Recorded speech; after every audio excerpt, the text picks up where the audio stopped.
And we're back here once again with another episode of the Iron Man Podcast, episode 578. And no, this is not Thursday Power Bottom G's, as WZ wants me to make it. There's no Thursday show. Thursdays, people don't know this, I take the day off from streaming. Well, technically, either I'll like game stream or if I have a one-on-one, like, you know, with maybe an indie creator or whatever, or YouTuber or whatever, or if I'm having a, you know, panel stream randomly, or that's pretty much it. Normally on Thursdays, I actually don't stream at all, except for I do the League podcast with me and Chaz at a PST.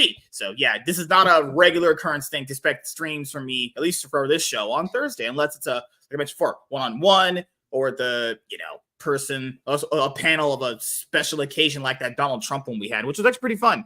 But I mean, it is a special occasion. You're getting me and Jared in a room outside of our houses, so I can say this: fuck you, Jared. Nick, you're in your house. Actually, you're in your house from like 1,000 states away. Yeah, I know. And I'm like, what? No, we're not on our channels, and I'm not bound by content, so I can just no. But you said no. You said he got us out of our houses. How does that work? Fuck you. No, you know what it is? Yeah. Nick's old, decrepit, aging like a raisin man brain. You have bad taste in ships, sir. Hey. Oh wow, that's your comeback, sir? At least I can come back. That's why I can get bitches and you can't. I had sex last night, so I'm good. Your body pillow doesn't count, sir. How do you know that? What are you, a bigot? Or are you telling me I can't have sex with my body pillow? Can body pillows consent? Can a vacuum cleaner consent? Fuck no. I love Jared's face. It's like the intro to this show is how I know I'm always on MSK's show. Oh God, man. Well, there's actually a lot of things that have been going on, but I do want to make an update for people. I will be uploading content consistently, and I am tonight after I do the Cloud9 podcast. I'm gonna do that Eric July video. You being consistent? It's a Christmas I'm gonna get back on the horse again. But I don't know how many videos exactly I'm gonna do every single day. Your mom says to stop writing her. Well, she's not alive, so that'd be pretty hard, actually. So keep in mind. Yes, we know you're into necrophilia. We understand that. I'm gonna try at least put out a video a day. I'm gonna try to do that at least consistently. You know, and then after that, gonna try and work more on doing more videos a day. But the he's gonna be consistent for like 2 weeks and then forget. And then you know what? That's not happening. Nope. I love your smile. Your smile just says like, oh. Putting my foot down. I'm gonna start going to the gym again. I'm gonna get buff again. You know, it's gonna work. You have a size 4 boy's foot that doesn't count. Hey! My dick is 9 inches. That's good enough for women. Actually, most women can barely take like 3 or 4, give or take. You're measuring it in millimeters, sir. Not necessarily. Well, the video I'll do tonight is actually going to be on Eric July. Actually, I told you I was going to do the Eric July video with the whole controversy of his $5 sale. I will say this. Half the people are going to hate you. Half the people are going to love you.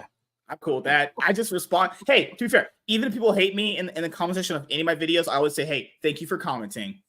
It's exactly. Like that is why people hop on Eric so much, is because either way you slice it, it is a key to good engagement. Because hate engagement, love engagement is still engagement. Like, I only do the Renown Zero Eric July videos every once in a while. I don't want my whole channel being based around that. I'm not saying he's doing a bad job. You don't want to be another Eric July dick rider. Well, no, it's just every once in a while, it's just nice to just do videos like that, because I can always just exude all my hatred on retarded detractors. Now, I will also say this. People that do not buy comic books, you can automatically tell just by how they speak. So, you know, people mention with Eric July's $5 sale that he devalued the books, right? So first of all, that's not a thing, because they go back to the same original price after the sale's over, and books that are called the main cover will be dropped lower in price. Not that much, obviously, because I saw number 1 cover Siege only dropped to it was like $20 from 35. That's not that big of a drop. Plus, also, wouldn't the $30 anyway? Crowdfunded versions okay, here's the thing about Eric July is he a perfect dude? Fuck no. Is there actually well, he doesn't look like a bitch, that's for sure. Oh gosh. I'm sorry, I love that Pulp Fiction line, but Is there actually legit things you can criticize for? Yes. But people go way too, like, oh, there's his pages are a millimeter too thick. Oh, he's a grifter. Or he uses 3D assets. 3D assets. Oh, that was my favorite one. Like my big thing. The big thing that I kind of jumped on was him trying to claim that he doesn't do crowdfunding, which is exactly what he's been doing since I saw him. He's just been crowdfunding on his own website. Just because the book is done beforehand, my books are done before I stream. Technically. And you know what? Like, okay, is that a legit criticism? Yes. Does that make him a bad creator? No. It just means I think he said something stupid. Well, here's the thing. Ultimately, my opinion is that here's what Eric July did. He makes a lot of videos complaining about how crappy the comic book industry is. Mm-hmm. What did he do? He made his own comic book. And you can't help but respect that. Like, honestly. And it's successful. That's why I think a lot of people are like anti-him, is because here's why. Particularly a lot of mainstream comic book creators, because he proves that if you have a good product, people will show up. It's just the problem is a lot of these writers are like Max Visaggio or Tom King, who without DC, they have nothing. Well, it's that, but on the indie side, like I've spoken to a lot of creators. The reason why they're so butthurt is they, like, a lot of these creators have been grinding for like half a decade, decades even, to get where they are. And then all of a sudden, Eric July just comes on the scene and starts like selling millions of dollars of comics. Is literally outselling the mainstream, and they're jealous. They're fucking jealous. And the thing is, like I've had creators, like indie creators that you guys know the names of, literally tell me in private chats, "Oh, he hasn't earned it." Fuck you. I'm like, Nick, when we first met and started hanging out, I pushed you to start a YouTube channel. You know why? Because if you get your name out there, establish a fan base, people will show up to pick up your comic. That's what Eric July did. And you know the what? majority of the sales that he gets, I would argue, are from his own audience. Yeah. And you want to know what? Jared? I'm going to say this live on air. You were right. Because you want to know what happened after I started getting regular on YouTube? What the Yes, in this one instance, Jared was right. He's not right about his. Shut up, bitch! Okay, then shut up, MSK. You're the bitch here. Gosh. Hey, listen to The Rock when he's talking. You shut up. You shut your whore mouth. No, I'm just kidding. Well, then shut your mouth, Jared. Hey, it just depends on the day. No, but seriously. I went from like having like maybe 100 subscribers to now I have over 550. And also it's like other people, they need to go on other people's channels to launch their book. Me, I launched my book on my own channel, and I've had at least 3 campaigns in a row where the night I launch, I get 1/3 funded that night. Yeah, and the thing is, could I earn more by going on a bigger channel?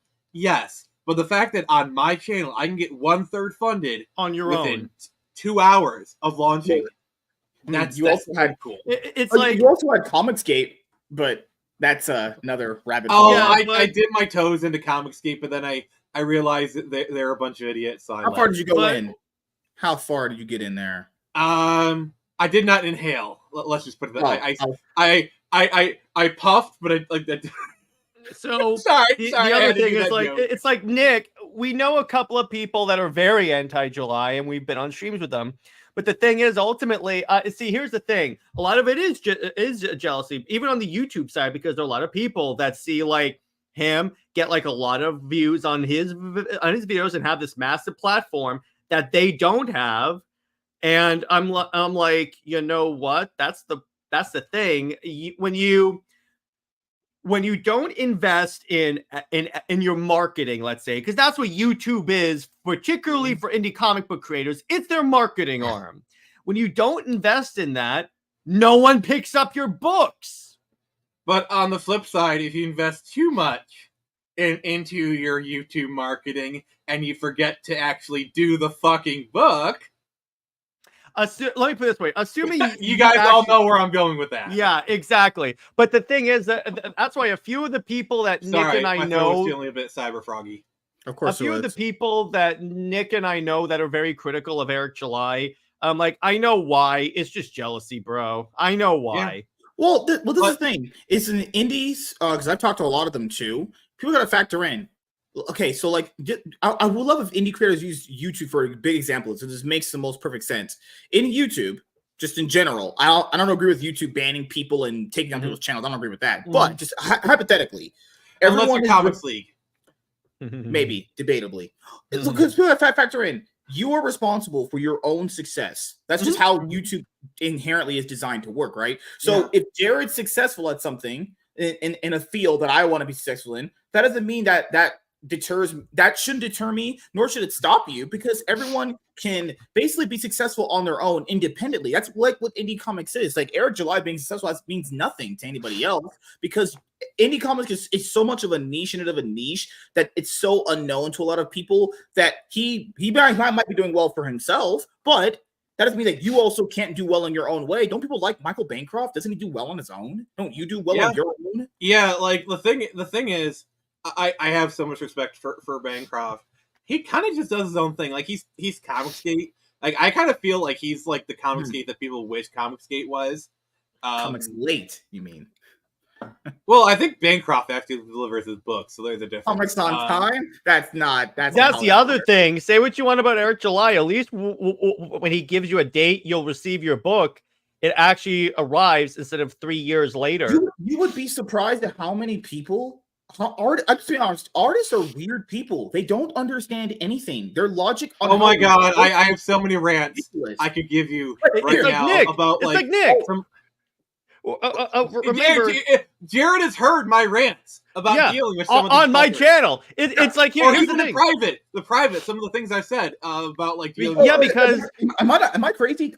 No, dude. Because I was scrolling through Twitter one day and I saw a bunch of indie creators were in the middle of this debate. Like there were some people saying it doesn't matter when the book arrives, just that it's good. And I'm like, what the hell, dude? But let me put it this way. Let me put it this way, Nick, you've been doing the crowdfunding longer than I have. So I'm gonna ask you something here. Well, you haven't done crowdfunding at all yet, so longer. So Nick, in terms of when I backed your book, isn't that kind of like a contract saying I'll get the book by the date you say you will arrive? A social contract, but not a legally binding. So yeah. But it's a social contract that's saying I'm giving this, assuming I'm gonna receive a product by this day. It's like if you pre-order a video game and the game does not arrive 3 years later. I'm like, no, that doesn't work. I'm like, there's another thing about that too, which is. I don't understand. This is how you can tell artists are weird people and don't live in life. On Amazon, we all use Amazon. We all buy stuff on Amazon, right? There are people that legit get furious if their Amazon package does not come the day it's supposed to. They'll have a legit meltdown. There are people in restaurants that if you don't give them their food on time, they will legit throw that at you. I would know. I know when it comes let's say you pre-ordered let's say the latest Call of Duty. All your friends and you yourself have taken the day off because you're going to play like the latest Call of Duty the day it drops. It happens all the time. And you ordered it off Amazon and it doesn't come the day of. It comes, let's say, 2 days later. Not only did you miss a full day off of work, all your friends got to play Call of Duty and you didn't. Like, I think at that point, you have a right to be pissed. Or use another one, because people use Eric July, Little Caesar's food analogy. Okay, let's use a food analogy then. Let's say you order food off DoorDash. Let's say you order from Taco Bell. And Taco Bell emails you and said, you know what? I'm going to make you the best Doritos local tacos ever. It's only just going to take me a day. What? That's not acceptable. That's not acceptable in any industry. I tell people this right now. Even if you're really good at your job and you're late, it doesn't matter. What does that matter? I mean, it's all about expectation. No, actually, I feel like that analogy is a bit flawed because flawed black guy? It's crazy. Yeah, we all know he's because in okay. Hey, that was an improvement. Why is he? What the hell's wrong with this guy? Does he have Tourette's? I don't know. His internet is dying. That was a few. Oh no, I just hate this guy and I throw him out.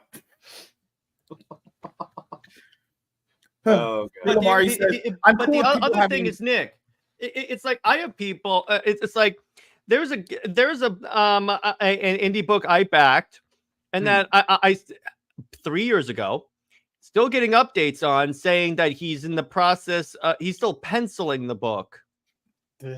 Yeah, 3 years. Then again, hey like, man, I understand that quality. sometimes shit happens and delays happen. Like my first issue of Sword Samurai, I basically had like $1,500 worth of funding get yanked from me. Or at some points I had like $300 to finish the book, so it took me like about 6 months to even get the book ready. But I was always like updating people. Stuff happens, and I think people are okay with that. The key is communication.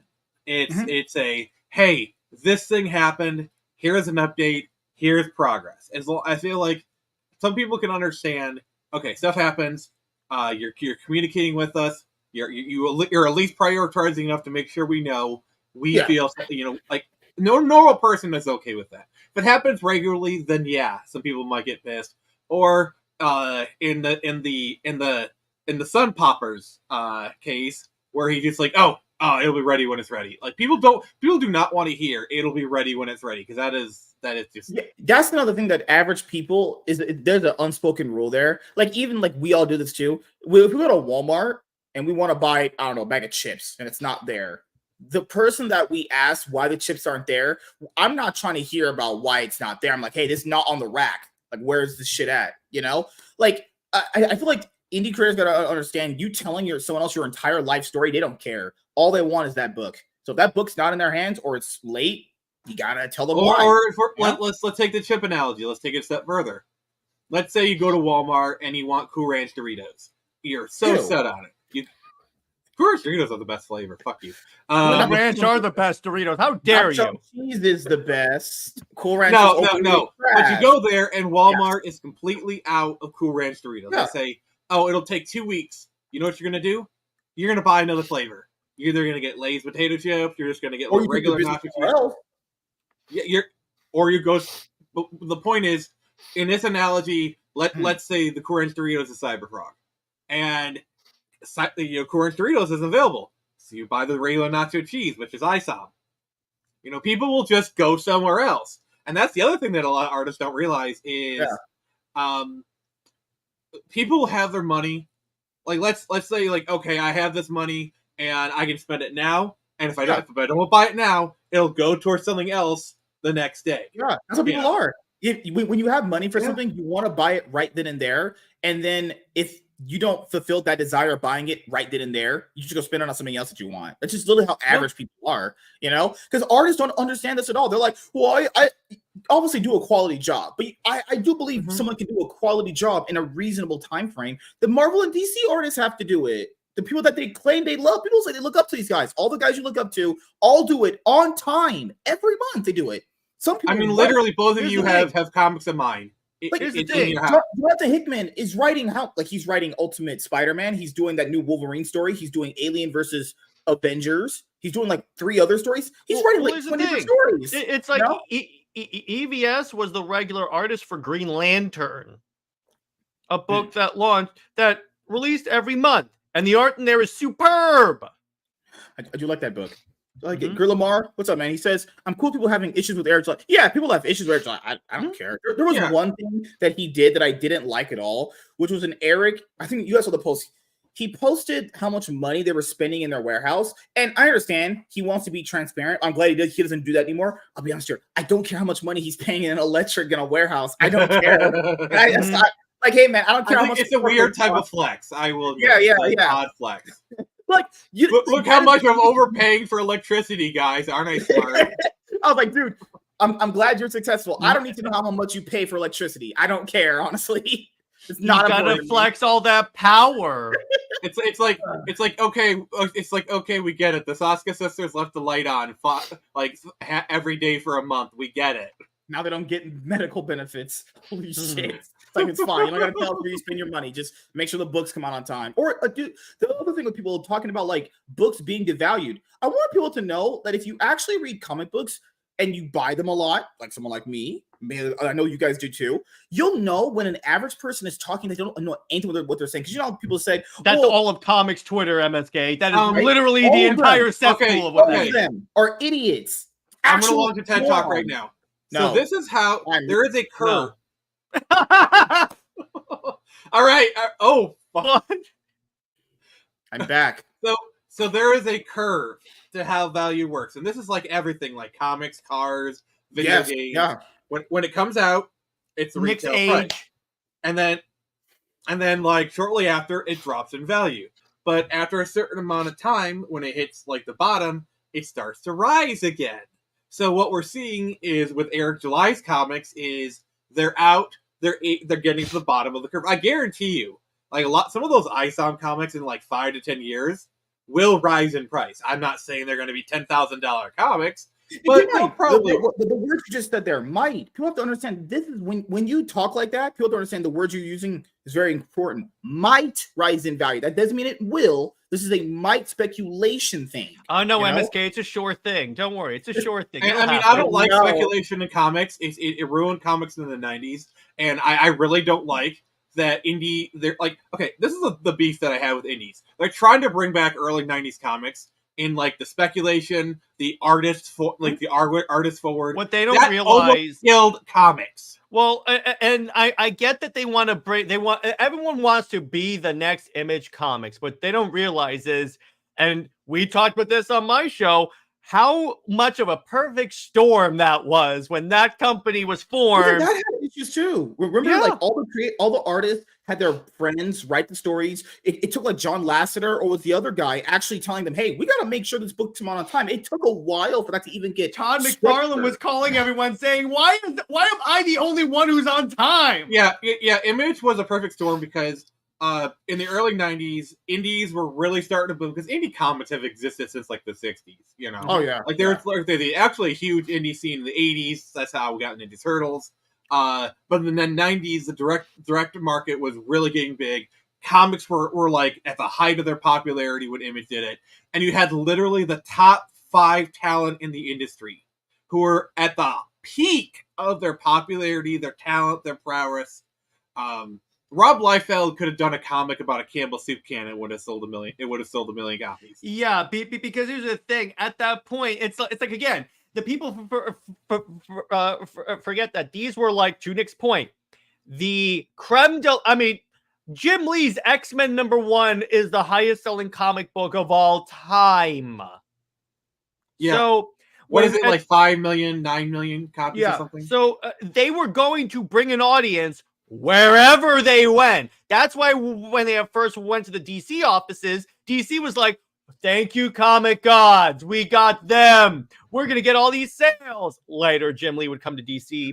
But the point is, there was so much going on. But to your point, MSK, there were so many times I'll be scrolling through Twitter and I'll see some bonehead comic book take. Okay, here's what really annoys me. How hypocritical people are on Twitter. I know. Because as you guys know, being toxic on Twitter. Wait. No, this is Elon country. So as you guys know, I like Superman with Wonder Woman. One of the arguments. No, I never knew that. One of the arguments that people have against that is that it's too like eugenics. It's too much like. No, it's too much like.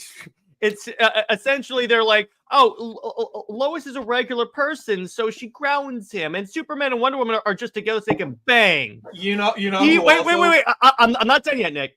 DC literally announces they're giving Lois Superman powers, and all these same a-holes are like, oh, I can't wait to see them bang.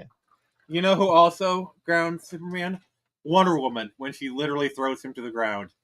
Do you know what's actually weird? Like you think like Superman known as Jared's fantasies. Like Superman is a top G. He's got all the power.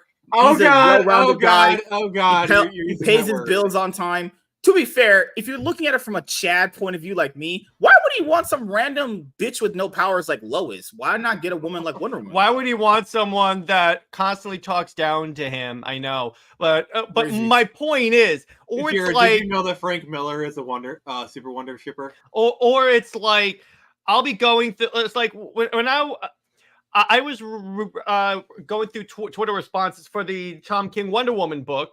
And some people said they brought back the clay origin just because on the and the one page they said, "Oh, she was made of magical clay on Themyscira." And I'm like, literally, if you turn the page, it says, "Or she was the daughter of Zeus." Read the freaking book.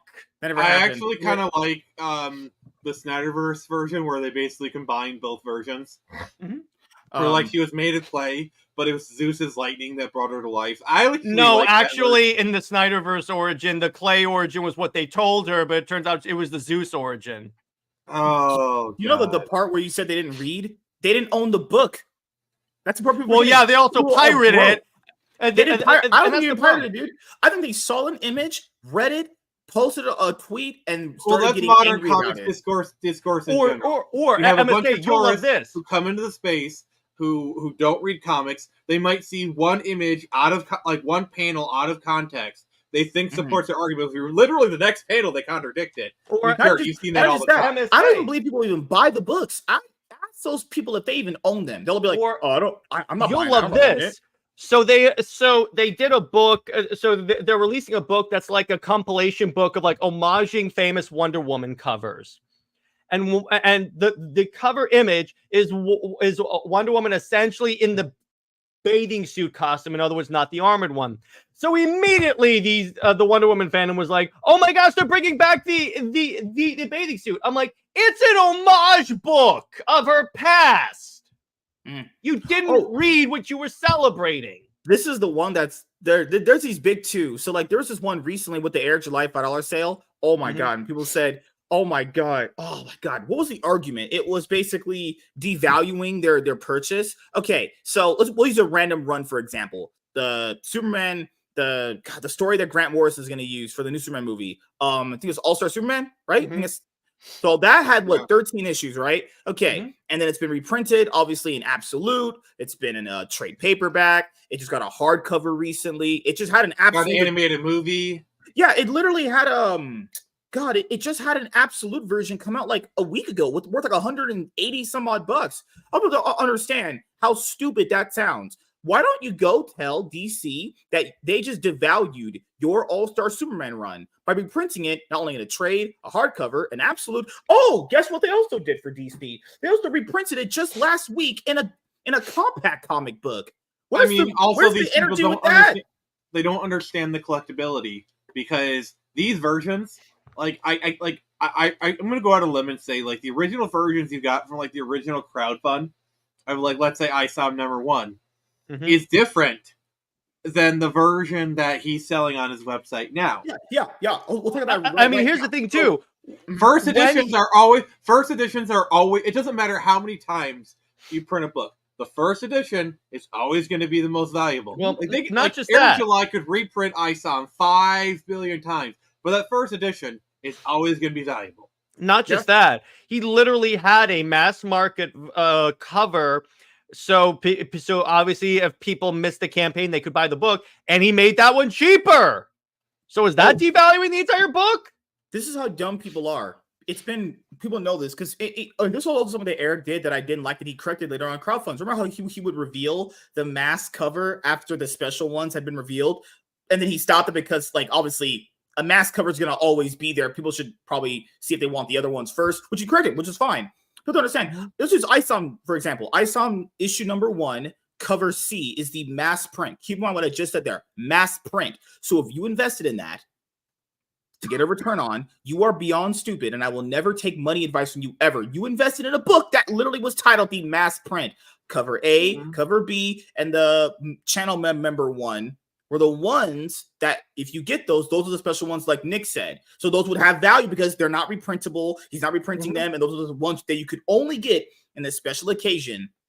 I don't understand that if you invest into a book that literally said mass print, your mom probably hated giving birth to you and should probably start paying your cell phone bill. You are stupid. You are legit dumb.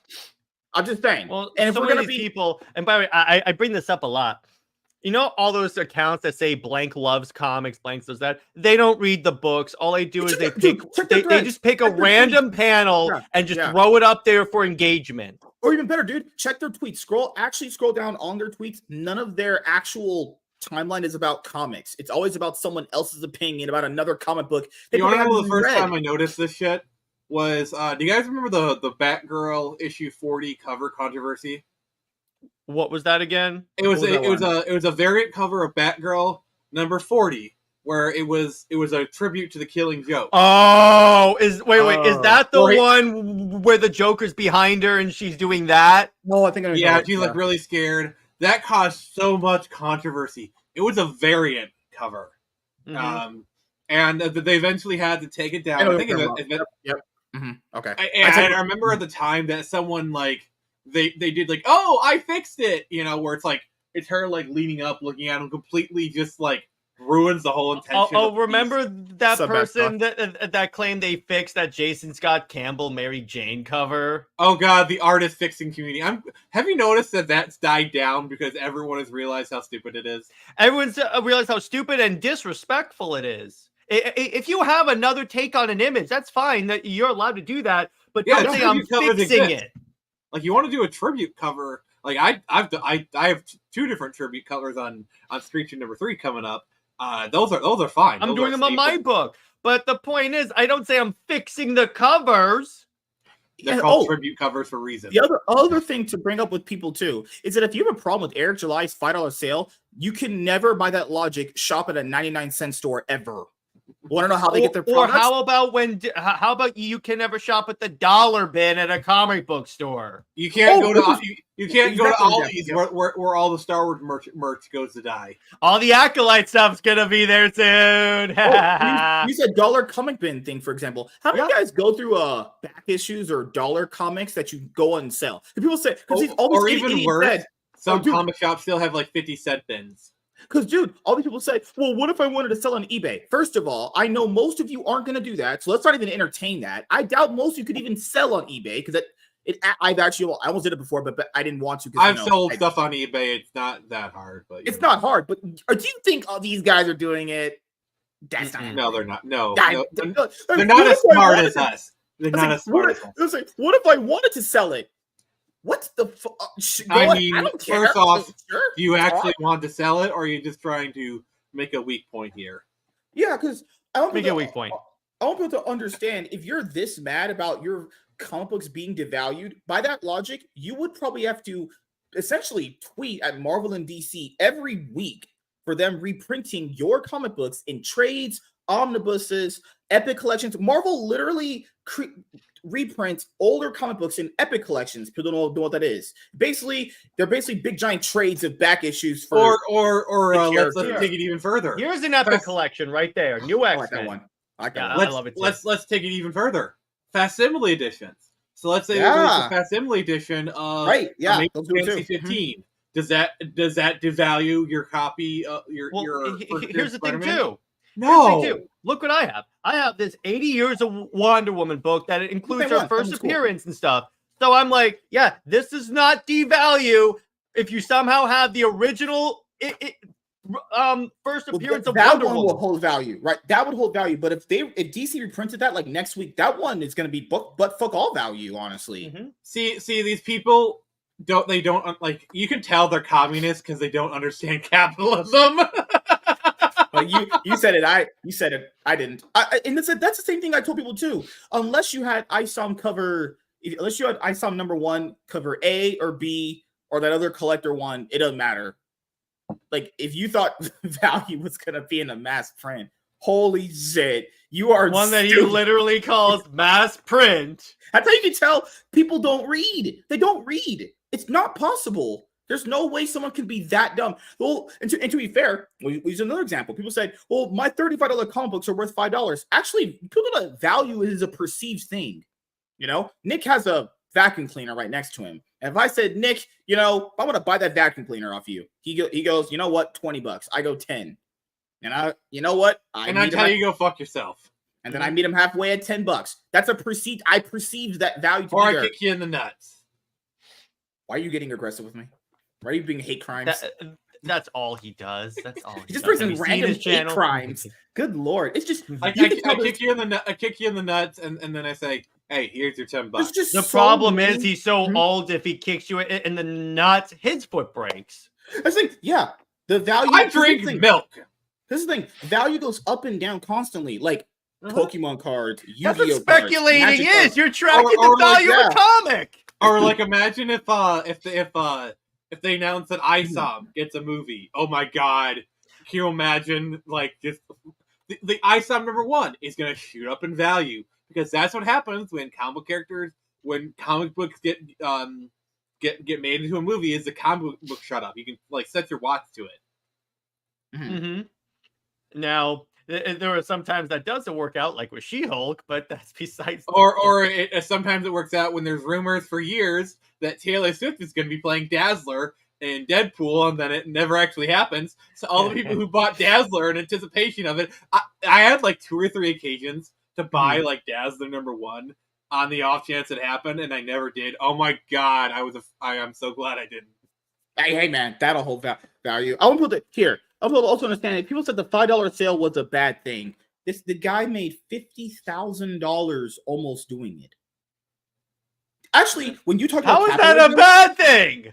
Also, keep in mind, when you just talk about capitalism, do people know there's different forms of making money outside just like the normal way of just charging whatever? You could literally just lower the price for people that couldn't have got it right then and there, and then they'll just give you money. What's wrong with that? Like nothing for example, wrong with that. You're making money either way. Perfect example. Did you know that Target recently announced? Good night, Gomar. Have a good day, dude. Target recently announced that they had record sales. You know what they did? They lowered the prices on their goods. Yes, across the board. They lowered the prices on the stuff. All of a sudden, their sales shot up. Oh my god! Like, I don't get how people can't think there's more than one way of making money. Actually, McDonald's does this. There are things that are definitely high priced, but they have this new thing. I'm blow people's minds here. A $5 meal, but everything else is still charged the same. But they have a $5 meal for people that, hey, you're strapped on cash. Here's $5 to get you in the door. That's because fast food. Like, I swear, for like the past. This is how you can tell the economy really is going to shit. Because like for the last 5 years, there's been like this move. Everything needs to be luxury. Everything needs to be the highest price ever. And now the economy's in the toilet.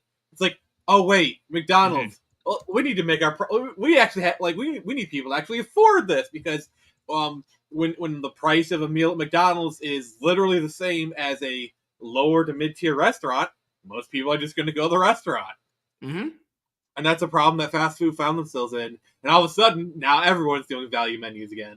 Well, before I share even on the Eric July thing, and Master Hobo brings a good point. The sale is good for new customers who are curious about the Rippaverse because they're like, okay, it's $5 off. I can do that. Yeah, okay, that's fine. Another thing to bring up too. So not only can the sale be beneficial for new people that were, let's say this, because new people are like this. They're hesitant on spending that much money up front, which is fine. That's totally fine. Now the new people can get in at a cheap price, and the people that couldn't buy in when it happened can buy in. You literally can't make this a bad thing, even if you tried. In retail, there is that is the concept called a loss leader. So what Eric is doing is he's doing very basic retail techniques of you sell the first issue for really low to get people hooked, and then when it comes to the second issue, they buy it at full price.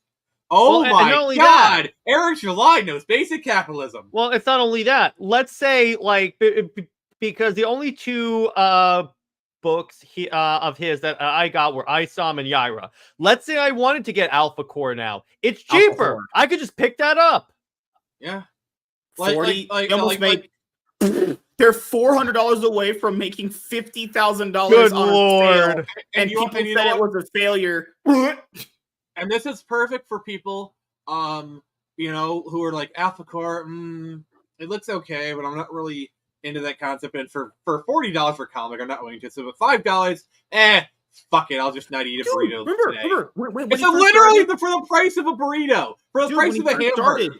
Dude, when he first started, did people not say, why weren't you charging $5? Marvel and DC charge $5. Actually, that's not true, depending on which issue you buy, but then again... and what they forget is that he's selling actual graphic novels instead of, like, individual floppies, too. That's the other thing that people are forgetting. People are so economically illiterate, they wanted him to charge $5 plus shipping, which would have been like $16 at the time, for a 96-page book. I want people to understand how stupid that would sound. Yeah. My brain is really like, stupid. But you know what I'm doing right now is because I found out what that $5 sale is, I'm buying some stuff. I already bought stuff. Literally, see, this serves multiple reasons. Like, he probably has a lot of back stock of these comics. so he needs to get it out of his warehouse. So it's doing multiple things. It's clearing out his warehouse. He's not losing money on these books. He's already made a lot of money off these books. Plus, it's also an investment in future sales. Oh my God, Eric July knows capitalism. Holy crap, he's unstoppable. He knows basic capitalism. But here's the thing. That's why he's so successful. Because he knows how to do his stuff. I'm like, again, this is my issue with a lot of people that critique him. I'm like, I'm sorry if you don't really know that well how to do this. Yeah, it's one of these things where these people think of things like in a one-track mind kind of thing. Why, if you can get money in different forms, that's literally what every successful business does. There's not just one fixed way of how to make money. Where does that come from? So guys, if you're on Chatterbait later tonight and you see this guy's Bodhi ass, you'll know why. Hello? Hi. Oh gosh, it's just like, I don't understand. You can charge people less for this. You're going to get money out of them. They're going to, as people know, we've mentioned the economy is not in a good place right now. Hey, you can get all this right now if you really want it. There you go. And Eric July made the choice of like, okay, I have all this unsold inventory. It can either sit in my warehouse for years, do nothing, or I can literally make some money off of it, but get some new fans in the process. It's like, yeah. That thing with some money ended up being almost even if he's barely breaking even. 50,000 again, almost $50,000. As Nick says that some money was $50,000. Some money is $50,000. I'm like, wait a second here, guys. I think we should reevaluate the definition of the word. But you gotta realize, some money to us is like $20. It's like $50K. It's pretty big. Actually. No, you gotta realize it's either they sit in the warehouse. They make zero money, or he unloads it at a fire sale and makes $50,000. Because I guarantee you, the same amount of books, if they were sold through regular process, probably would have been $1 million. But for sure, yeah. But that's what I mean by some money is better than no money. That's why I keep saying artists are legit weird people. They don't understand it. Like, I understand good art takes time. I fully understand that. But that does not mean that person is good at actually anything business related. It doesn't mean it doesn't mean 3 years is an acceptable wait for a book that you said would be released in 2021. It's why Jim Shooter was so hated by the Marvel artists. Because you want to know what his greatest crime was?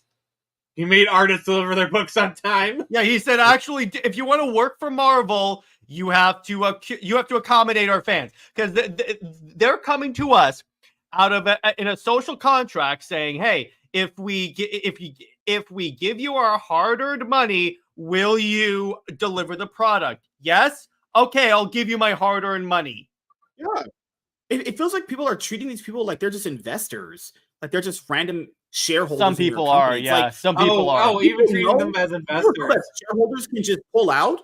If I'm the shareholder and I invest into Nick and I don't get what I want out of him or my money, I would hope your pullout game is pretty good, MSK. That's gay. But it's gay to pull out. Okay. Hold on. Wait. How old is Screecher? 19. Okay, thank God. Woo! I almost became Vito for a second. Holy shit. That would have been God. You know, I legit thought she was like, you're like the second person to ask me that. Like, I thought what are you guys doing with the books? What are you guys doing? I thought she was I don't want to know. Just saying. I like me some Screecher. And Screecher 3's coming out very soon, I'd hope. This October. Jared, if you check your PMs, I sent you something. Woo! Oh my God. Now, is she gonna have? Is there gonna be a Screecher I saw making out cover? But tell me what you think. It looks good. It looks good. And I may have a little project I'm working on that we may have I don't want to say it on stream. I'll tell Nick later, but we got a bit of an update that's actually pretty freaking cool. Speaking of big giant update, so you guys want to get lost in my kingdom? No, that's gay. No one wants to get lost in your kingdom. You're gay. That just sounds like you said to get people to lost in your asshole. Like, I'm pretty sure that'd be awful. The only thing that gets lost in my asshole is shit. So, and then it exits, and it's good. I can just clean you out, Nick. Don't worry, I have a broom. Wait, just drink. All right. I mean, if you have some laxatives, that'll clean me out. But yeah, that's just have some laxatives. You're good. Speaking to go. of indie novels, actually. God. So, what was the inspiration? You always talked about doing written novels outside of comics, but you did comics first, right? If I remember that correctly. Yeah, I did the comics first. Yeah. I've been working on comics off and on since like high school. Yeah, I remember. Yeah. And I started to release them in 2018. I was actually doing some cleaning. I came across a con badge from 2019 that took me back. Mm-hmm. That was even before. But anyway, was it printed in hieroglyphics? No, it was. Why do it was printed on your mom around?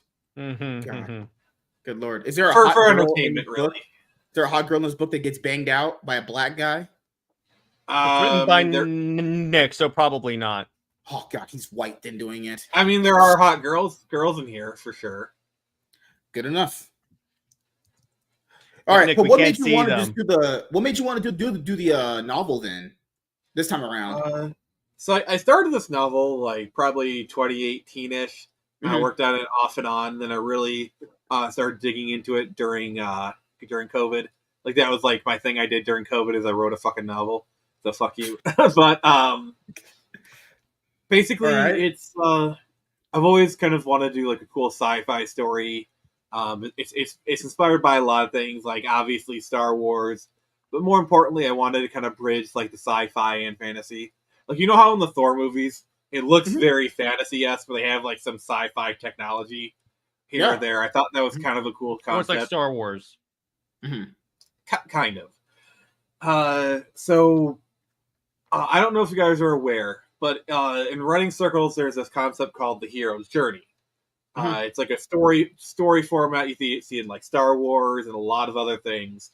And in the hero's journey, there's always a mentor, i.e. an Obi-Wan type character. So the shorthand is imagine Star Wars, but from Obi-Wan's perspective. That's kind of how I put it. But so like it has all the fantasy trappings on like the ground, but then you go into space kind of stuff. And so it's a story about choice, the choices we make, honor, redemption. Because 15 years prior, the main character, he was the head of the Royal Guard. The night the capital fell, he fled, basically abandoning not only his friends, his family, his brothers, but also his honor. Like, he was supposed to die defending the king. And he didn't. Now, 15 years later, he's a wreck of his former self. He feels guilty, and he's masked it with anger and booze. And women. Wicked... No, this man has no bitches. No bitches. At least not at the start. Damn. Why are you self-inserting us in your book? God damn, man. I mean, you know us writers. We love our Gary Stews. God, man. I hate it. I almost like Alyssa Mercante. I love Alyssa Mercante. She's hot. Don't you dare put me and her in the same sentence. Hey. That pause was all I needed. I'm just saying, if she let you eat her ass, would you do it? I'm just saying I would right now. I wouldn't, because I don't eat ass. I all right. Okay. If she said bang me right now, would you do it? No, because she's ugly. You're high. You're mentally deranged.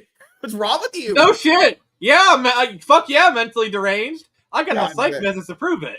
Hey, I do it, but you guys have no standards because Alyssa Mercante is a great content creator for Kotaku. All right, I'm not going this anymore. Oh god. Yeah, MSK was like, how long is he gonna keep up the joke? The joke? No. I mean, MSK himself is a joke, so it's probably pretty easy. Hey, I had sex with my wife. It takes one to know one. My sex with my wife was great last night. Your your body pillow is not your wife. I'll film it and I'll send it to you guys. Who's that? Yeah, who is that? But this is Daniel. That's Daniel. It's me, Mario. All right. Oh no, because people would ask you, why would you need to crowdfund a novel compared to your comic? Because comic would be more expensive. You would need to crowdfund. Editors are expensive. Oh, that's why. Again, speaking of people that don't know capitalism, things are expensive. Yeah. Yes. So Daniel comes highly recommended in the Iron Age circles, and I've worked with him a little bit on this, and I can just say he's worth every penny. so I'm very glad. I was mostly like I was hoping to raise money for editor and printing, but like the priority is the editor. So we've met our goal, and the editor shall be paid. Yes. And the printing of the book, I'll probably have to like go out of pocket, but you know, it is what it is. The important thing was getting the editor done, because the first draft is already finished, and I want this book to be good. So I hired a good editor. And apparently he's read it and he thought, hey, it has potential. I mean, obviously it needs work, but if he thinks it has potential to be good, then I'll take it. Oh, awesome. Yeah. Okay. So you mostly crowdfunded this basically for the printing and just paying off the editor, essentially. Well, mostly for the editor, and if I can raise enough money for the printing as well, which that's where the stretch goals come in. But if not, it's I'm raising it for the editor, which is the important thing. And you felt like you needed an editor this time around, honestly? Yes. For a novel, yes. Okay. I mean, I also bring in editors for my comics as well, but novel it very much in particular, because my grammar and spelling is atrocious, and then also it just really helps to have someone who knows like story structure and and whatnot. So I'm very grateful that I'm working with Dan, because I've worked with him a little bit here and there on stuff, and just the little time I talk to him, I know that I'm in good hands. So this is going to be money very well spent, in my opinion. It's like when I discovered that Nick was a good dude to order to edit my comic. He took a look at mine and gave me some very valuable feedback. Well, I'm also a cheap date, so that helps. Mm-hmm. You gave him like $10 for the hour? No, I gave him a fairly good, a very good rate for what he gave me, and I was like, okay, there you go. You helped me out a lot. Sent me half his liver, and we called it even. No, I sent you a halfway decent taste in movies. Gal Gadot didn't show up at my door, so I wish. Why would she show up at your door, dude? I have statues of her. She finds that creepy. Whatever. The joke's on you, Jared. I'm playing D&D with Henry Cavill later. Yeah, but he told me he told me he considers it more of a community service. No. He says, "Oh, it's a Make-A-Wish." Yeah, it's a Make-A-Wish that he probably doesn't have that much time left. Actually, you know what Henry told me is like, he goes, I see how old he is and how he's breaking down. Eventually, he'll be in the ground. No joke. If I actually had a Make-A-Wish, it would probably be to play World of Warcraft with Henry Cavill. Yeah, that's actually a pretty good one. Oh, I wanted to ask you. One way I could get Jared to play World of Warcraft if I said Henry Cavill. I still wouldn't. I don't know if Nick's gonna follow this, but what did you think about the DC All-In initiative they announced? All right, so here's the issue with it. Okay, so this was Nick. So to get you up to speed, basically this was DC announcing their Ultimate Universe called the Absolute Universe, and saying it's all coming together in one epic story. We're all committed to it. And here's the thing. How many times have I heard DC saying they're very committed to a new initiative? They say this is going to be the story for the next 5 to 10 years. And then my co-host and I are looking at each other like 6 months to a year. That was my big hesitation, was that this is DC in general. Anytime there's a slight hiccup in anything that's popular for them, they always want to restart it. Every time. New 52 Snyderverse. This happened recently. Too. They did with that. Oh, but this time around they did do one good thing. I will give them credit for one good thing. They're not actually rebooting from Dawn of DC into All In. They're keeping. They should have. Because here's the thing. But that was the common complaint amongst people, is that they kept rebooting, so they couldn't really get invested. To be fair, if they didn't reboot, okay. Well, here's the thing. I'll give them credit for that. That's Jared complains that Post Crisis lasted so long. But the problem is, the reason why everyone Post Crisis is the most nostalgic period of DC for the vast majority of audiences. Yeah, and you gotta realize Post Crisis lasted from 84, 85 till New 52. So we're talking 25 years. You know that. Yeah, that's and like in at that least 2 period, generations. it almost caused the company to be shut down. Yeah, great. I no, it didn't. Yes, it did. So what happened? You know why the new 52 happened the way it did? Because their sales were so low because the audience lost interest that AT&T came to DC and said either improve your sales or you're done.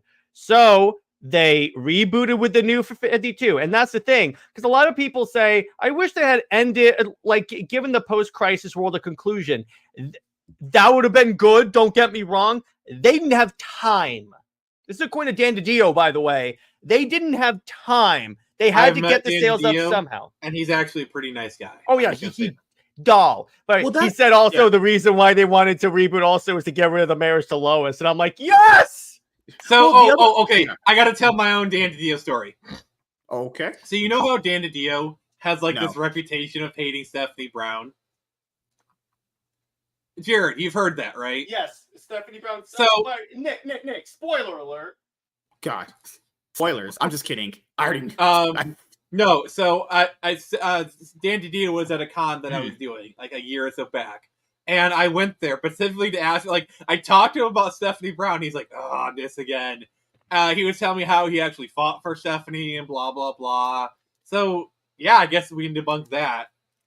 Yeah, but the issue is like, I'm just like, yeah, you can, a lot of my favorite stories come from that era. Green Lantern.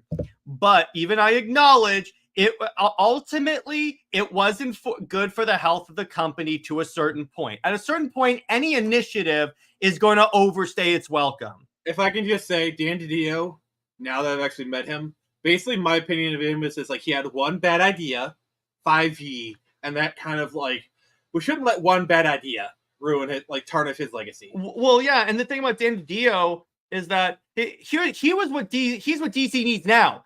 Someone to come up and say, here's the plan, we're sticking to it. Because that's the thing about DC. They don't have anyone at the rudder right now, not Jim Lee, not Marie Javins, that are telling Imagine on the books. No, Nick, let me finish. There's no one at the head that's like, here's the plan, we're sticking to it, here's the through line. If you have any stupid ideas, shut up and go to the back of the line, Tom King. The adults are talking. Go back to the kiddie table and play with your crayons. No, imagine your traumatized crayons. Imagine if Warner Brothers announced the new editor-in-chief of DC and it's Jim Shooter. Like, imagine if they had him run DC for like 5 years or something. Tom King would be gone inside of 10 seconds. Come on, dude. If that happened, hypothetically, in a perfect world, if that happened, I'll be honest with you, I like Jim Lee's art, I really do. But what does he do? What does he do for DC? He's supposed to be the head of the company. To do 5 issues, and you're lucky if you can get 3 out of them. You're lucky to get 1. No, but the other thing is, it's like he's supposed to be the other head of the company, and he doesn't act like it. He doesn't make do anything. Decisions. He does nothing. It's because Jim Lee is. If you want him to be a creative head, sure, he can be a creative head. Mm-hmm. But Jim Lee, like, there's a reason why he ended up selling Wildstorm to DC, because he has a well-proven track record of being a shit manager. Not malicious, but he's just not that good at it. He's like J.J. Abrams. Creatively, he's good. He's like J.J. Abrams. He's like that friend. Don't compare Jim Lee to J.J. Just in this aspect. If you know how you have that friend that's really hyped about doing something, and then they do it for like about a month or two, and they get less interested and they don't care about it. That's Jim Lee. Jim Lee does it every time. Well, the other thing is, like, just leave it. The other thing is, like, I was watching a documentary about Jim Lee, and he literally said the reason why he sold the Wildstorm is because he didn't want to do the manager stuff anymore. Yeah, he's a person. That's literally why. He just does the also, art. The other thing about Jim Lee is his legacy secured. He's made his bag. He has no incentive. Like, he has been on the mountaintop for like the past 10, 20 years. Okay, this guy has been like the #1 guy in comics for so long. For sure. Like he like it's like like we're talking about Rocky with the Eye of the Tiger. He has no insight. He has no drive. No incentive to. Oh, I need to get this book out, otherwise my career is like no. His like honestly, he could do nothing ever again, and he would be fine. He's just living off the conventions, maybe doing the odd cover. But Jim Lee, like, he's made his back. He has like and that's something I think you could say for a lot of stuff. Is a lot of these people, they've made their bag, and I have no desire. Well, like Alexander wept for I have no worlds left to conquer. Dude, there's a video that I have to EFAP on DC's channel. I just skimmed through it a little bit to see if he was there. There's a new video where Scott Snyder and Joshua Williamson. Yep, that's the one. Why is he not there? Why is Jim Lee not there? Why would he not be there for an important because video here's like the that? thing. Because DC has this thing where they let one creative decide the direction of the books. Lately, it's been Joshua. It's been Joshua Williamson. That's what we got. Dawn of DC, and then the crapshoot that ended up from that. But the problem is, if he's the head, at least the head creative, he's supposed to be the chief creative officer of DC. Creative is in the job title, bro. He should be in the video saying, "Oh, I'm so excited for this." Dude, the other people they have, like the mainstream guys that are even there right now, they spread them all too thin. Mark Waid I don't even like that guy, but he's talented, right? But he's spread way too thin. He's going to be on Action Comics. He's doing World's Finest. He's doing Absolute Power. He's going to do Justice League. That's 4 titles to write. Joshua Williamson had Batman and Robin. He had Green Arrow. He also had Cobra Commander. He did Duke. He did so much. He's doing so much shit. He's going to do the to be fair, when it comes to writers, 4 titles a month is actually not that big of a deal for a good writer. Yeah. And Tom King fails at all 4. Every book he doesn't. does. No, he doesn't. You shut your whore mouth. He's the greatest comic writer of all time. If he has one fan, I'm one of them. If he has 1,000 fans, I'm 1,000 of them. Jared, remember when we were interviewing Chuck Dixon? And he talked about how he had an exclusive for DC for a year. And he I think he had 4 different titles that he had to do a year's worth of comics for. He finished all of those in 3 months. And then he wrote a novel the rest of the year because. And I also imagine a writer. Obviously, not everyone's Chuck Dixon. I get that. But I understand your point. It's writers can do things a little bit faster than an artist, given the mental constraints that are different. I understand that. It's just I would assume if you stretch someone that thin with 5 to 6 titles, there's no way their creative juices can flow that much. I can pump out. I can I myself. I can pump out a comic book script in a week if I really wanted to. So if you told me I had to write 3 titles for a month, I could probably do it. If DC said, "Hey, we're gonna have you write 3 comics a month," I could probably do it. Oh well, don't tell that to the people that lost the Acolyte. Don't tell people that. Oh god. And it's pretty much did he even took down the merch? Yeah, they're gonna pull that from Disney Plus here in about. They're gonna willow it. They're gonna willow it. I'm gonna follow Tom King on Twitter. I guarantee that guy has pronouns in his bio like some loser. And I loved the thing. I loved how some people were like, "Well, Breaking Bad wasn't good till season 3." Well, first off, shut your fucking whore mouth and try and compare those two. You're comparing literally one of the greatest pieces of fiction ever. Also, Breaking Bad was a lot cheaper to produce. It was $10 million an episode. Well, Nick. Apparently, remember that cringe video a bunch of the Star Wars YouTubers made about be positive about the Acolyte, stop being mean. All the good that did. I think that Marvel and DC are I think everyone's kind of catching on. We tried calling them racist, istophobes, and they still didn't watch. You can tell Marvel. The audience we wanted to court didn't show up and will never show up. I'm gonna be honest. You can tell Marvel's got the message. They show up at all. I think a lot of them. This is because, as we know with comics, when people just lie, people just will flat out lie and just lie just because they want to fucking be a part of the conversation. These weird clout chasers that they want to be a part of the conversation. They'll just lie. You mean when Jared says that Super Wonder is the greatest ship ever? Hey. According to sales, that's true. So capitalism lies. Whoa. This is the ultimate question: can Daredevil have sex? Of course he can. He's blind. He can still feel. Feel what? He doesn't know. Feel what? He can't see. With his hands, dude. He's still got hands. What if MSK? Have you ever heard of something called a blind flash? It's when a woman lifts up her top and she lets the blind guy have some. Okay, I'm just pointing. That's a blind flash. If Daredevil has sex, I thought that was the Flash movie. Daredevil. How would he know he has a small dick? He can't see it. He might actually have 4 inches. Wouldn't that give him a little bit of security in himself? Because he's like, I don't know. He actually doesn't know, right? He actually might be the most confident guy ever. He does not know. That's like saying, like, oh, the girlfriend is deaf. How can we have sex? No, but here's the thing, though. He gets, like, all of the women in the Marvel universe that man has slept with. Black Widow, Elektra Nachios. That's why, like, Daredevil hooking up with She-Hulk was kind of the least offensive part of that whole thing. It's him doing the walk of shame that was dumb, but him sleeping with her, I was like, I'm fine with that. Because they've done it before in the comics. But my point is, look at his, like, Rolodex of women he slept with. Yeah, obviously, he's fine. He can't even know what a sex position is. He can't see him doing it. Do you think the women care? No. What he does is when he's at the Blind Academy, he goes to the Blind Academy. That he goes to the library and he checks out the book of the Blind Academy in Braille. He can't check out a book in Braille, Nick. Nick, you just said a blind man went to a place and checked out somebody he can't see. He can't check out a book. No. Braille is how blind people read, okay? But how is he gonna check out the book? He can't. He can't scan it. He feels the spine. He feels the spine. No, I mean, how does he do the actual process? He can't scan it on the scanner. And says, "I would like to check out this book, please." Daredevil says, "Can he?" That's just not possible. You're meant to be deranged. Okay, I'm joking. I know blind people have sex. It's just no. He has a radar sense, so when it goes up and down, he can see it.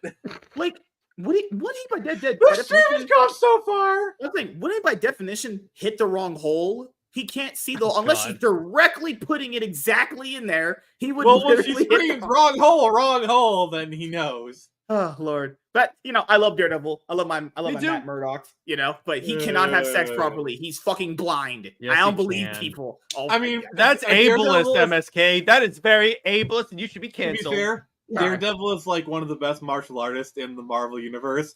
I think he knows how to get in position. I think he'll figure it out. I think he can figure it out. I mean, what is sex if not a very dirty dance?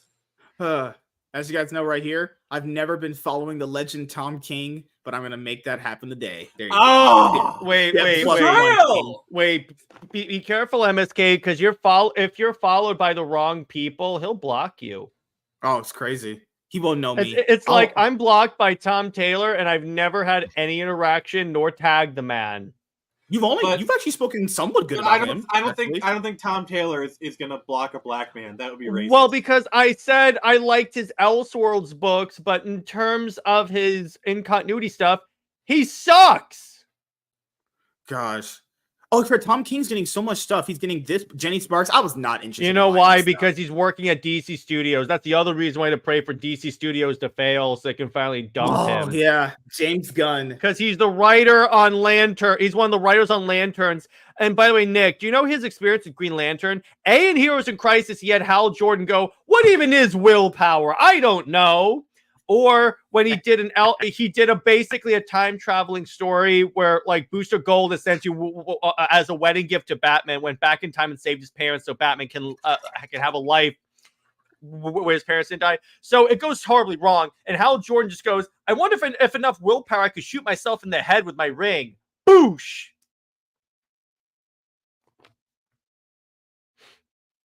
And this is the man that had Wonder Woman eat 2 rats in his book. And punch her mother in the face. That's the worst crime of them all. How dare he do that to those precious animals? And also have Wonder Woman like reminiscing with Steve Trevor, where they're like, "Hey, remember when we were chasing terrorists and then we stopped to make out?" What's the thing with DC and weird obsession with stuff? They had this weird obsession with the number 52. Batman ate rats. That was the story. Well, actually, MSK, do you know that there's a writer that DC holds up and reveres, but he had Superman make out with a 14-year-old? His name is John Byrne. Apparently, John Byrne has a tendency in his books to have superheroes have very inappropriate relations with kids. That is just cringe. And I'm sorry, I'm not for cancel culture, but at this point, DC has to stop reprinting or acknowledging that man as a creator, period. Good lord. Well, no one's buying Jenny Sparks. Just saying. No, because no one gives a crap about Jenny Sparks. She's not even in the Authority movie. Why can't... Okay, I'm going to go buy Dazzler, and we're going to review it. We're going to review Dazzler #1. Oh, God. Money well spent, right? Hey, I hope my Dazzler #1 goes up in value. Hopefully they don't reprint it in a trade paperback, eventually devaluing my purchase of Dazzler #1. If you were a speculator and you thought Dazzler #1 was going to make money, you're just retarded. Speaking of reprints, I just printed some more issues of Screecher #1. I guess your issues are devalued. We scared him away. Oh. I love how MSK leaves his own show. Have you guys carry it? Oh my god. Jeez. We're perfectly capable of doing so. I carry a 1K YouTube channel already, so there you go. Yeah, you know what? Jared is. Don't you realize Jared is actually the most successful YouTuber out of all three of us? So exactly. We need to bow to him. Hold on. I talk about Super Wonder. Funny how that works. We're in the 1K. What you don't know is that's actually his least rated stream. So Nick, when you get to the 1K camp, you can come and eat at the big boys tables. Actually, you know, I'm not even. That's not fair. That's what do you mean? See, here's the thing about us, MSK, and our group dynamic. You and I are there having a feast fit for kings, and Nick is over there at the kids' table, just like hanging out. Jared, when you have multiple campaigns that are successful, let me know. All right. Mm-hmm. You know what I have successful in my life? Being black. Wait, that's actually not successful at all, honestly. Maybe you are right, honestly. I mean, you do have the successful marriage with the body pillow, so. Hey, it's a fucking vacuum cleaner. You shut your whore mouth. Oh, she sucks, but does she blow? I don't want to continue this conversation anymore. I'm gonna. I poke him. You know what's crazy is like, comics just make people mentally deranged. In comics, you will find the weirdest people on this planet. There are people that ship John Kent with Damian Wayne as 12-year-olds. I mean, yes, comics people are weird, but try getting into animation circles. Like people who like in the American animation space. Oh god, it makes comics people look like the biggest base Giga Chads ever. Mm-hmm. Like, you know, people always say like manga sales are doing good. I buy manga, I like anime, I love that stuff. But that community is definitely full of weirdos. Probably the most. Well, it's because have you seen some of the anime? There's literally one called Student Teacher. Like, there's incest animes, which are just like, why? Like, what the hell? I have a co-host that's like into anime, and she sends me stuff, and it's like, this is why I can't see you watching anime. And, you know, I would say the anime crowd is weirder than the comic book nerd crowd. Like, if you'll talk to some you haven't seen the Superman fan base. You haven't seen the fan base that arose because of that stupid My Adventures with Superman show. Oh, God. Well, it brought that's what I'm saying. It brought the animation people in. Animation people are weird. You know, people who think Steven Universe is quality content are fucking stupid. Did you like the show, My Adventures with Superman? I'm gonna start watching it too. You like it? Okay. Nope. It is the worst Superman show I have ever seen. All it is they take really crappy anime tropes and just force them onto Superman. Then they literally plagiarize the character from Dragon Ball. Yeah, they literally Supergirl. They dressed her literally like Android 18, I believe. Wow. Yeah, I showed you a comparison picture where it is a straight ripoff. It is like there is no gray area. Yeah. Oh, here's the picture. Actually, you know what? I'll share screen. Sure. Look at this, MSK. Jared had to clear his Wonder Woman porn out. Okay, that's pretty on the nose right there. I know, right? That's her sister, Android 18 and a half. 18.5. I know. Well, we do have to wrap. Actually, Master Hobo, we are watching Superman the Animated Series. Yes, we are. Jared is doing a rewatch on his channel. Great show.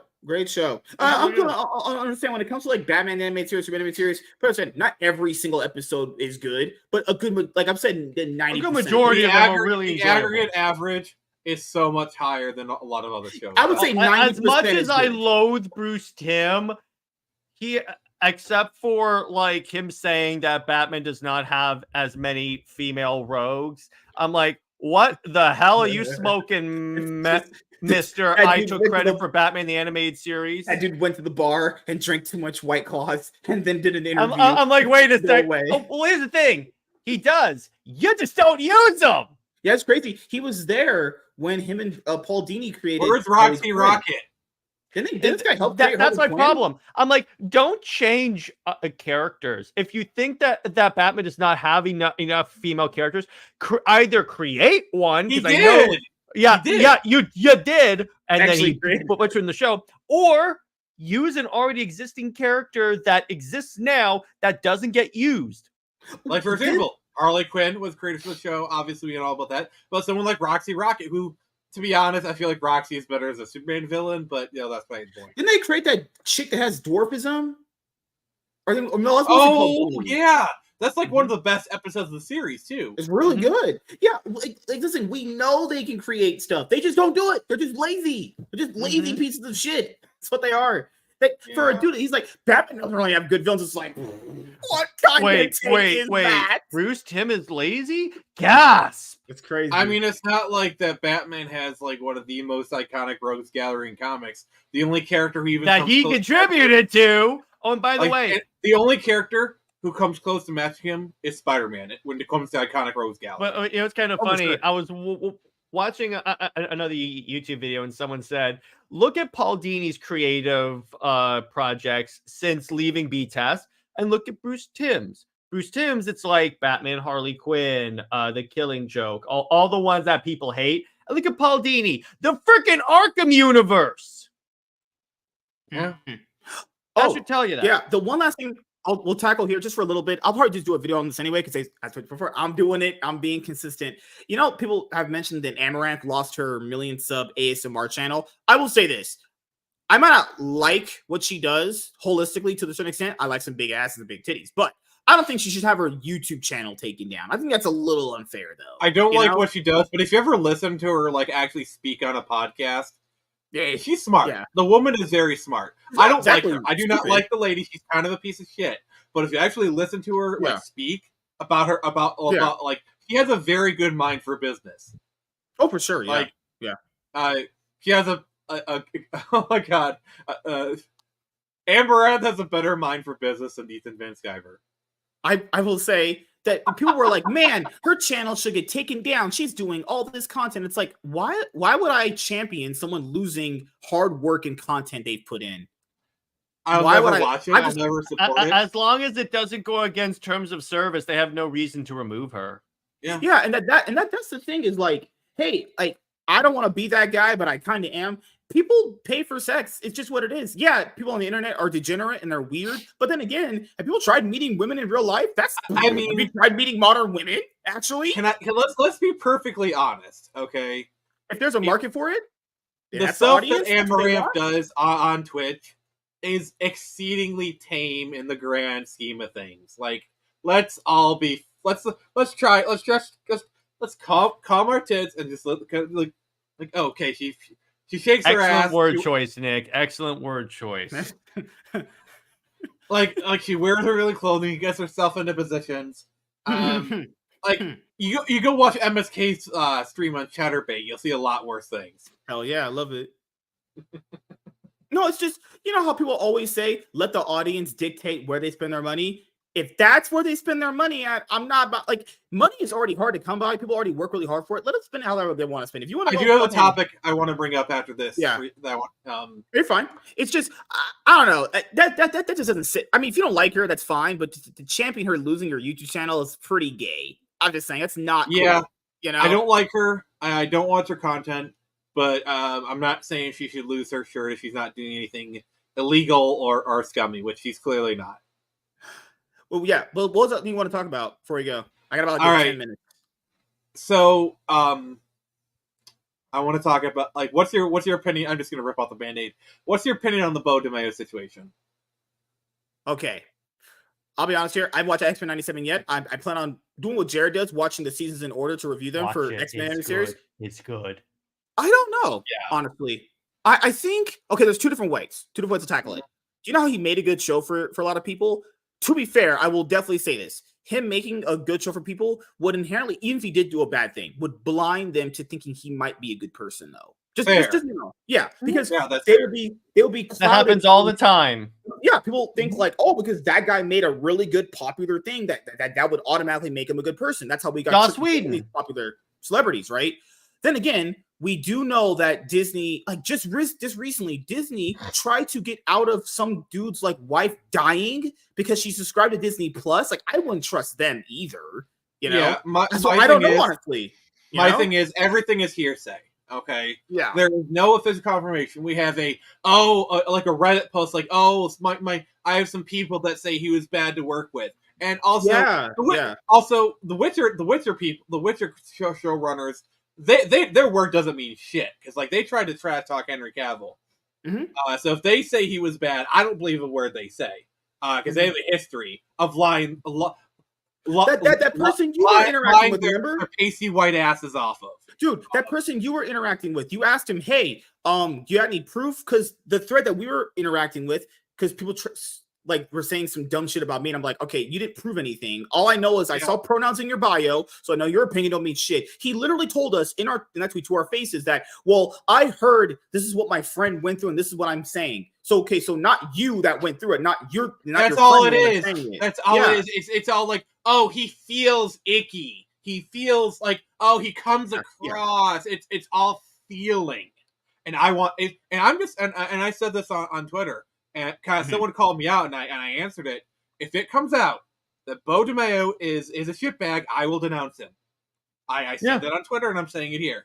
But that is my problem here. There's no proof. Either side could be right, and that is what's pissing me off. The fact that he wants to sue Disney, and because that'll make this stuff come to light if he is a shitbag. Keep in mind, you know how playful this is. Like, I'm able to understand how the media works. Like, and I admit they can put out some good articles with some websites to have some good content for it. Hey, credit where credit is due. But there are times like this one right now. You know, it's weird how that insider article, I'm not saying what that person wrote is wrong, or I'm not saying he didn't get sources. What I'm saying is, don't you find it very odd and weird how that's just coming out now when he just said, hey, why is my name not on the season 2 credits for X-Men 97? You know, all that information came out right as he said that.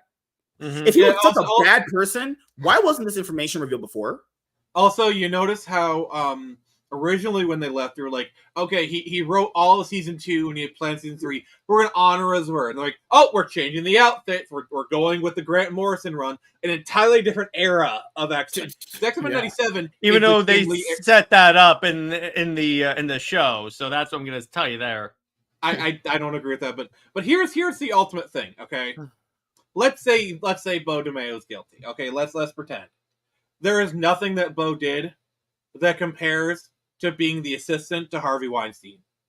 And you know what they did to Harvey Weinstein's assistant? They gave her $200 million and allowed her to make her lesbian fantasy Star Wars show. And there's like, so there's the power of one, the power of two, the power of many. Okay, I'm sorry, I was letting you finish, Jared. So the fact that Leslie Headland still has a job, still is supported. When she was Harvey Weinstein's assistant, she knows where the bodies are buried. She probably buried a couple of them. Yeah. Harvey Weinstein's personal assistant. There's no fucking way that she did not know what was going on. There's no fucking way she was not complicit in his bullshit. Okay? What is the other thing, dude? There is nothing. Absolutely, like, unless Beau was doing literally the same thing, which I feel like if that happened, it would have come out by now. Definitely faster, yeah. Like, in my opinion, there's nothing that Beau did that is worse than being Harvey Weinstein's assistant. If I'm wrong, I'm wrong. But this is the other thing, too, is, how would I say this, though? If what he did was that bad, I just can't understand, like, do people like Disney? Well, the thing is, Disney is covering and why were you sexual assault? Well, if what he did was so bad, why did they allow the other showrunners to say, oh, yeah, we're going to honor his thing? They would have said, nope, we're going the opposite direction. They wouldn't have they would have even rebooted the show. Like, apparently, like, I guess he was sending lewd pictures of himself, not even naked, just like pictures of himself, like, which hey, he denies. Look like this. Yeah, but even if that's true, it's like, is that weird? Yeah. but like, is this like the worst thing ever? No.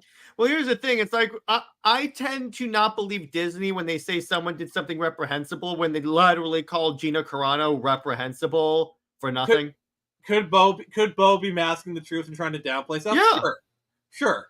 I think it's probably the truth is going to be somewhere in the middle. Let's be fair here. And that's the thing too, dude. It's like I don't like because people were this old. I'll tackle on to your point you just mentioned earlier. People were kind of waiting for a reason to not like the show anyway because he was gay or they didn't like whatever about him. To be fair, they were going to believe anything the media said about him, even if it's true or not, because they already didn't like him for whatever X-Men 97 did. How dare he be black? How dare he want to stick to the source material? How dare the right? And there are also people that think the show is woke because of some BS reason. It's not. Because of press material, they didn't even watch the show. Press material, because it said more gay or some bullshit like that. There's two things. There's only really 2 points of contention with the show is the more pronouns, which are literally just part of the end credits, and also how he's a little bit thirsty for Wolverine. That like that second part is really the only. Or it's like Rogue's ass, complaint. Which I've seen the entire show. They didn't make her ass smaller. Hence why I didn't bring that up. The only legitimate complaint is the making more thirsty for Wolverine, which is a little bit weird. But that's such a small part of the show. Yeah, but even that is that they don't emphasize that much. That's the thing. Is that such a deal breaker for people that it's half a scene and it doesn't mean anything in the grand scheme of things? I think a deal breaker. It's crazy. I think what the left couldn't stand is they're seeing a lot of people on the right really love the show, really like Bo, because in their mind, oh, he's a gay black man. Of course they're gonna hate the show, and they're saying, oh, we like what you did with the show, Bo, and they know he's black, they know he's gay, so it just breaks like they just because you know what Bo DeMeo said. He directly refuted the thing. He's like, I'm not here to change these characters. I'm a steward of someone else's characters. That's the way we have to do this. And I'm like, thank you. That's when I decided that I'm gonna watch the show. When he said, no, I'm a steward. Because I've never heard that from Hollywood. Yeah, I think MSK's internet died. Oh, okay, he was freezing. Oh, no, you're fine. They're fine. I just find it so weird that all the information drops right as he says, "I want to get credits on the show." Well, this happens in a lot of other situations. Apparently, the timeline was he reveals the reason he got fired was because of a gay pride. Like a picture of him as Cyclops in basically a bikini, you know. So like, in okay, it's in a speedo. In a speedo. Like he's not. It's not. It's like, okay, is it cheesecake? Yeah. Is it porn? To some people, maybe it's fan art of a fan service at most. It's fan service at most. It's probably Disney saying we don't want our character to be portrayed in that way, but you remove his thing. You could just ask him to take the post down. I think there was probably some creative clashes. Like they wanted it to go in a certain direction, he refused. Watch, they wanted the entire season 2 to be about more lost. Oh yeah, that's the thing. Pay very close attention to how season 2 drops. Like I don't think there'll be a season 4 of X-Men 97. There might not even be a season 3. Like season 2 is going to be what they wanted to do in the first place. Because remember, they got in the What If writer, which I'm sorry, Marvel's What If is just really it's not well written. Mm-hmm. And okay, I need to say this: the animation in What If is god awful, atrocious. Oh, it's terrible. It's pretty bad. Yeah, that's why I couldn't watch anything other. I watched the first season with that first year in 2020. I was like, this is bad. I watched the first season. Some of the stuff was kind of cool, but like the animation was good. Bad. There were 2 good episodes I liked, but 2 good episodes that are like 9 is pretty bad, honestly. Yeah. I liked Marvel Zombies. The first one I didn't like that much because it's literally a rehash of Captain America. Yeah. I don't know. All right, so yeah, we're gonna do outros here. I gotta go get this videos done. Actually, got to make sure all this stuff is ready. He's got to get ready for his Chatterbait screen. That's I'm gonna talk to Amaranth and not you losers. Actually, just kidding. I love all you guys. Fine. All right, we all know Amaranth loves some good black dick anyway. That's fine. Hey, sign me up. Where do I sign up? All right, Nick, what you got planned coming up?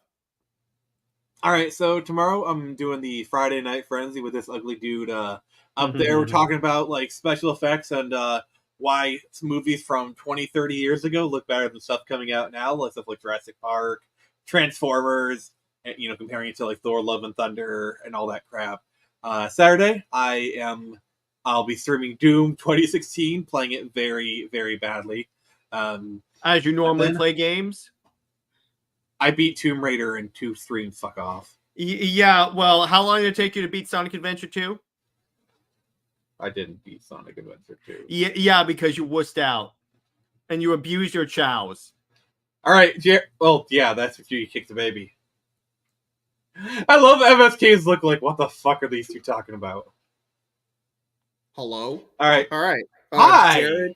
Jared, what you got planned coming up? All right, Saturday, we're for movie night. We're talking about Logan, one of the best Wolverine movies of all time, and then we're also gonna do a discussion of a Superman Wonder Woman show about how if DC actually did a Crisis movie to transition from the Snyderverse to the Gunverse, what would that look like? Mm-hmm. And yeah, and tomorrow for my evening show, I'm having the owner of a comic book store on, hopefully, to talk comics. That's all I got. Awesome. And as people know, for me, the commitment to putting out consistent content, not only just on this channel, but my comic and manga channel as well. I bought this novel, actually. I bought the It Ends With Us novel. I did just go see the movie, and I got to page 1, and I was like, Black people can't read. That's how it goes. All right. What else happened? Uploading the Cloud9 podcast episodes to Rumble. I'm putting the Iron Man and Cloud9 podcast episodes out on the podcasting platform. So just in case you cannot watch live, you can always listen in on your favorite podcasting platform of your choice and hear raging white people yell at me. It's always a great pleasure and experience, actually. And as you guys know, pre-recorded content is coming out. And yeah, I really do want to get back on the grind of putting out consistent content. And like I said before, in my community tab post as well, there's not a number of videos I want to do a week. I just want to just start slow, put my foot in, put it all the way inside of her, pull it out, dig, and have some shit on my foot, and then kick her out the window. That's just how it should go. And you just subscribed to Chatterbase 3, so now nobody needs to come. Hey, hashtag free Amaranth. Oh, shit. Well, thank you guys for checking out this episode of the Iron Man podcast, and we'll see you guys in the next one.